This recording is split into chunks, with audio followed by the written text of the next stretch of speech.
I think the first and most important thing by far is to make maximum use of target stocking rates, because grassland management over the summer is all made or lost in the first couple of months of the grazing period.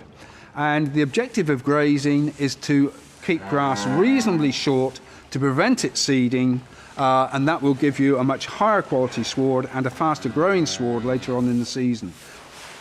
One of the critical factors I think that we should use more of in the suckler industry is if we have certain cows, first cross Holsteins, first cross dairy cows, which produce an awful lot of milk.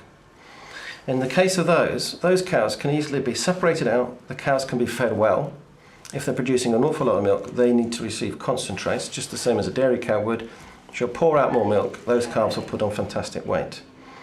If we go to the other side of the coin, where we've got 3/4 beef bred cows, which naturally put weight on, because that's what we expect beef animals to do, but produce relatively little milk, we need to look at those and say, crikey, we're feeding those silage, and all that's happening is the cows are putting weight on, the calves aren't going anywhere. We don't want the cows to put excessive weight on, we do want the calves. So those cows we will select to have certainly no concentrates, maybe a reduced diet or even straw with their silage, and then we'll feed the concentrates to the calf in forms of a creep. So where the dairyman selects his cows into two groups of high yielders and low yielders, we can do the very same with our suckler cows, but in terms of supporting the calves. So very milky cows get concentrates. Cows which don't produce a lot of milk will put weight on them, more beefy types, then we can creep feed the calves, but not feed the cows. Really, grazing management is all about putting a contraceptive on grass. Grass, just like humans, its one ambition is to reproduce. To reproduce its seed, it lignifies the stems, drops its digestibility down to the value of straw. Once the seed's gone away, it's achieved its job. It does little or next grass growth for the rest of the season.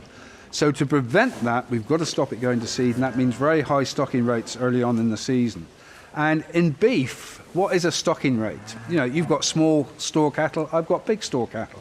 The best way to measure stocking rates in beef cattle is the terms of weight of animal per acre. So if we say we've got 2 store cattle weighing 300 kilos each, that's 600 kilos per acre. And that's a very low stocking rate. The target people should have at the back of their minds for tightening them up and their stocking rate for that May-June period should be at least a ton of live weight per acre.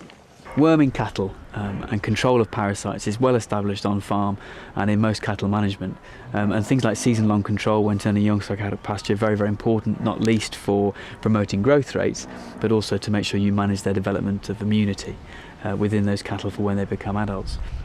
But I think it's always very, very good to revisit a farm's individual worming regime to make sure that it is achieving everything you're expecting it to achieve, and that essentially you're not either giving too much wormer at the wrong time, or whether you're not giving enough wormer and not at the right times.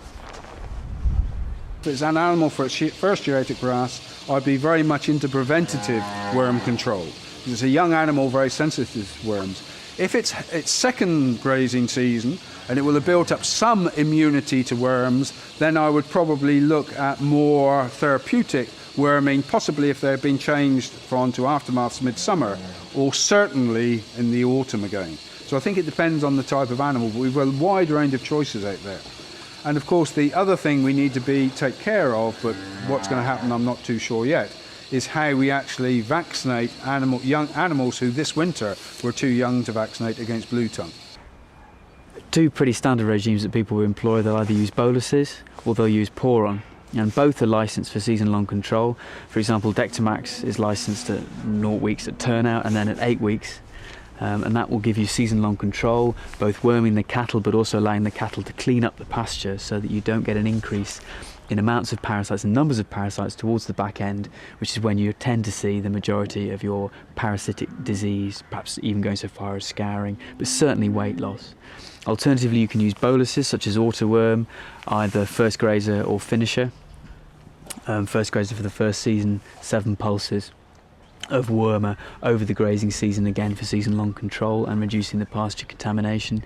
And second Caesar is the finisher, which only has 5 pulses, which of course is more suitable for animals that you're trying to give a greater development of immunity to those worms to over the grazing season.